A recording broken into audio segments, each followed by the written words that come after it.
This testimonial is brought to you by #Score, Marketing Division, Sufi Guidance Channel, YouTube। एक testimony तो बिल्कुल अभी अभी की है, इसलिए कि वो भाई जैसे होम नर्सिंग पे है ना, तो उनकी एनजी ट्यूब ब्लॉक हो गई। मैंने जल्दी से ये दुआ की कि जो है मेरी जो है ना कॉल मिल जाए, मैं शादी से बात कर लूँ। उसके बाद वो अटेंडेंट जो है वो मेल नर्स आ रहा है चेंज करने ना, तो ये कि अभी की हो गई।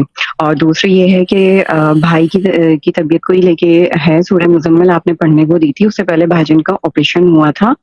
वीपी शंट डाला है, डिवाइस डाली है डॉक्टर जो पानी का ब्रेन के अंदर का पानी और बाहर के पानी को कंट्रोल करने के लिए। पहले शंट डाला था बट उससे कंट्रोल नहीं हो रहा था, ठीक है। तो फिर उनको ऑपरेशन करके इस तरह से ही डिवाइस भाई का नाम लिया गया। नाम उनका अब हो ये रहा था कि नाम राशिद ठीक है, राशिद ठीक है, सुन लिया। ठीक है। अच्छा, तो उसमें फिर ये था कि अब डॉक्टर ने ऑपरेशन कर दिया, हमें कोई भी होप नहीं दिला रहे थे। भाई कंप्लीटली पैरालाइज्ड, उनमें कोई सकत नहीं थी, कुछ नहीं थी, आईज भी ओपन नहीं कर रहे थे।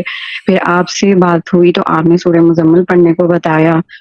दूसरा ही हमारा फेरा था कि भाई ने आईज ओपन कर दी। फिर उसके बाद आई बॉल इधर उधर मूव करने शुरू किए। फिर उसके बाद ये है कि हम लोग जैसे ऑपरेशन के बाद 1.5-2 महीने उनको हर 15 से 20 दिन में लेकर जाते थे एम्बुलेंस में, और प्रेशर सेट होता था।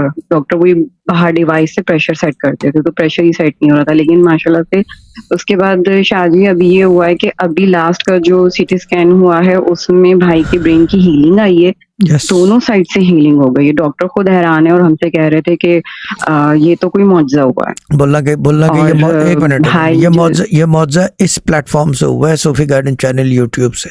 आप लोग बोलते नहीं है, मुसीबत ये है। उनको लिंक शेयर करें।